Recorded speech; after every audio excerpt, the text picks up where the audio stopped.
तो मायावती का कैंडिडेट बेशक नहीं जीते, लेकिन वो भाजपा का खेल जगह जगह बिगाड़ रहा है। बसपा हो या समाजवादी पार्टी हो या कोई भी राजनीतिक दल हो, वो अपना वजूद कभी ख़त्म होने नहीं देना चाहता।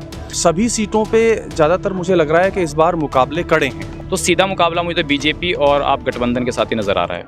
2024 के लोकसभा चुनाव में क्या पश्चिमी उत्तर प्रदेश में हाथी की चाल इंडिया और एनडीए गठबंधन पर क्या कुछ प्रभाव डालेगी और क्या कुछ नुकसान दे सकती है, इस पर बातचीत करने के लिए सहारनपुर कलेक्ट्रेट में हम मौजूद हैं। और यहाँ पर आज चूँकि नॉमिनेशन चल रहे हैं तो तमाम पत्रकार यहाँ पर हैं। सबसे पहले अमरिंदर कमिल जी से ही बात करेंगे। अमरिंदर कमिल जी, क्या लगता है कि यह हाथी की चाल इस बार खेल बिगाड़ सकती है क्या इंडिया और एनडीए का?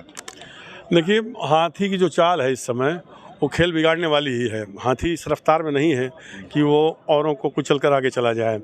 और चूंकि मायावती ने अलायंस में आने से इनकार कर दिया, और अगर बेस्ट यूपी में आप देखें तो जितनी भी सीटें हैं उसमें कुछ सीटें तो ऐसी हैं जहां पर बहुजन समाज पार्टी का जो उम्मीदवार है वो कमज़ोर स्थिति में, जैसे सहारनपुर को ही देख लीजिए तो यहाँ माजिद अली ने नामांकन शायद कर दिया है, बसपा के वो अधिकृत प्रत्याशी हैं, लेकिन वो उतने मजबूत कैंडिडेट नहीं हैं।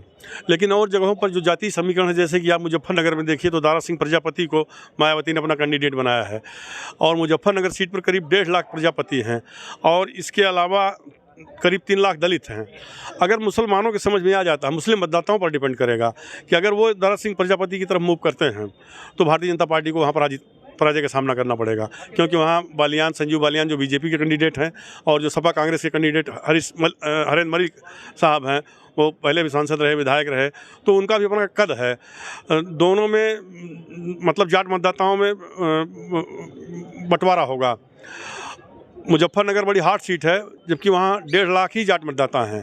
तो मुसलमानों को अगर समझ में आता है कि भारतीय जनता पार्टी को दारा सिंह प्रजापति हरा देंगे तो वो उधर मूव कर सकते हैं। ये समय बताएगा कि ऊँट किस करवट बैठता है। आप बिजनौर चले जाइए तो बिजनौर की भी स्थिति कुछ भिन्न है।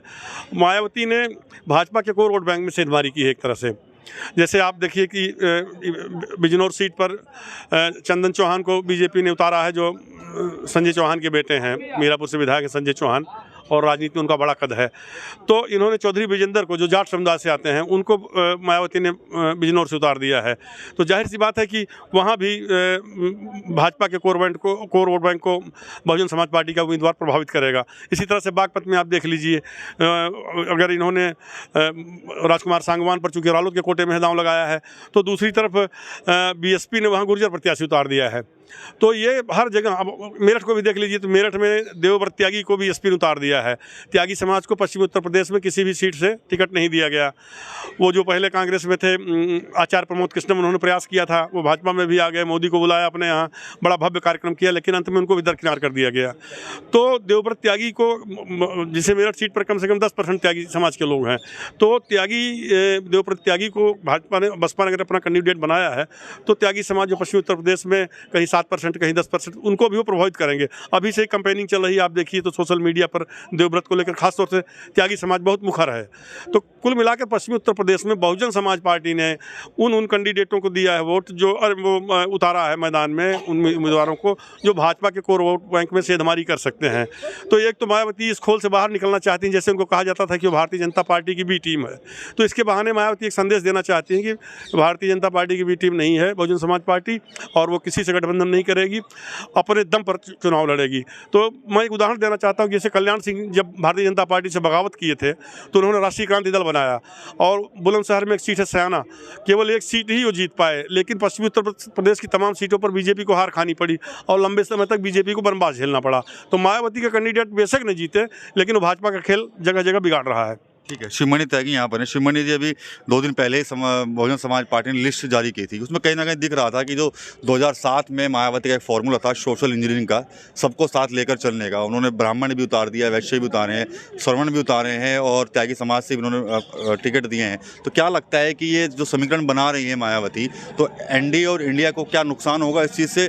और दूसरी चीज़ ये भी है कि क्या जो बहुजन समाज पार्टी पर एक लेबल लग रहा है कि वो बीजेपी की बी पार्टी है, उसको उतारने के प्रयास भी वो कर रही हैं? देखो कपिल जी, अमरिंदर जी ने मुझसे पहले सारी बातें विस्तार से बताई हैं, और लेबल लगाता कौन है? लेबल भी जनता ही लगाती है, हम लोग लगाते हैं। और इस बार का जो चुनाव है वो अभी आप देखो कि कितनी देर से कैंडिडेट जारी हो रहे हैं। कैंडिडेट की जो लिस्ट है, भाजपा ने अब कल 5वीं लिस्ट जारी की है। वो लेट होने की वजह से अभी जो मतदाता है वो भी बिल्कुल शांत है। जहाँ तक बसपा की बात है, तो बसपा हो या समाजवादी पार्टी हो या कोई भी राजनीतिक दल हो, वो अपना वजूद कभी ख़त्म होने नहीं देना चाहता। तो अगर पिछले दिनों ऐसी बातें, ऐसी चर्चाएं आई थी, तो कहीं ना कहीं उसका असर देखने को मिल सकता है। और ये जो भी बातें आपने कही हैं, जिस तरह से बिसात बिछाई गई है, जिस तरह से समीकरण बनाए जा रहे हैं, जिस तरह से कैंडिडेट उतारे जा रहे हैं, तो कहीं ना कहीं ये बिल्कुल आपकी बात सही है कि जो उन पर एक टैग लगा था, उसकी धुलाई करने का काम इस इलेक्शन में करने की तैयारी में बसपा है। और बसपा का अपना एक वोट बैंक है, ये सभी लोग जानते हैं, आप भी जानते हैं, हम भी जानते हैं, सब लोग जानते हैं। तो ऐसा कहना तो बिल्कुल उचित नहीं है कि बसपा का जो कैंडिडेट है या इस चुनाव में बसपा भाजपा को या फिर समाजवादी पार्टी को, कांग्रेस को नुकसान नहीं पहुंचाएगी। तो ऐसा तो गलत होगा कहना। और सभी सीटों पे ज़्यादातर मुझे लग रहा है कि इस बार मुकाबले कड़े हैं और इस बार का चुनाव भी बिल्कुल अलग होगा।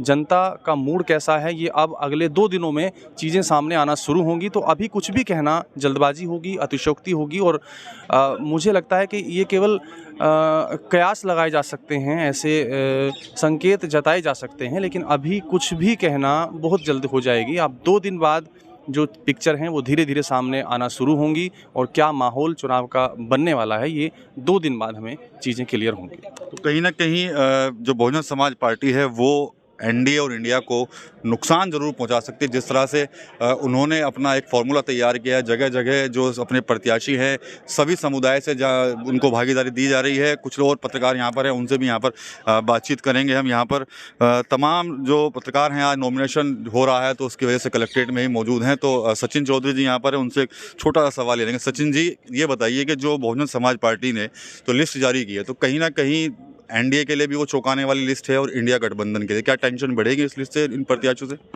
देखिए, बहुजन समाज पार्टी ने जिस तरीके से गठबंधन में नहीं जाने का फैसला किया और खुद मायावती जो अकेले चुनावी मैदान में है, तो अभी ये असमंजस सब साफ हो चुका है कि जो मुकाबला है वो एनडीए वर्सेस जो इंडिया गठबंधन है उसके साथ ही होने जा रहा है। बसपा का इसमें क्या रोल रहेगा, बसपा कितना वोट काट पाएगी, ये तो ज़मीन पर देखने को मिलेगा। क्योंकि 2019 का जो चुनाव था, मैं आपको बता दूं, तो उसमें गठबंधन था बसपा का और समाजवादी का, तो कुछ रिजल्ट ज़रूर दिखे थे, लेकिन इस बार ऐसा कुछ है नहीं है। तो सीधा मुकाबला मुझे तो बीजेपी और आप गठबंधन के साथ ही नज़र आ रहा है।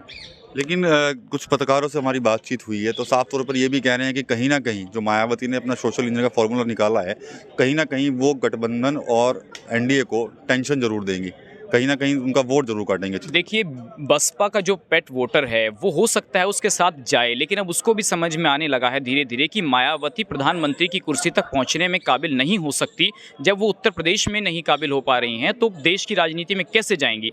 तो उसको भी लगने लगा है कि एक ऐसा विकल्प जिसके सत्ता के साथ उसकी भागीदारी भी हो, उसको सुविधाओं का लाभ भी मिले। तो मुझे लगता है कि मुकाबला बीजेपी वर्सेस इंडिया अलायंस के साथ ही होने जा रहा है। यहाँ पर पत्रकारों की अपनी अलग अलग राय है। कोई मुख्य मुकाबला इंडिया गठबंधन और बीजेपी के साथ ही मान रहा है। इसके अलावा कुछ लोग हैं पत्रकार जो मान रहे हैं कि कहीं ना कहीं मायावती जो फार्मूला तैयार किया है विशेषकर पश्चिमी उत्तर प्रदेश में, तो वो फार्मूला कहीं ना कहीं एनडीए और इंडिया के समीकरण जरूर बिगाड़ सकता है। टीवी 9 यूपी के लिए सहारनपुर से विकास कपिल।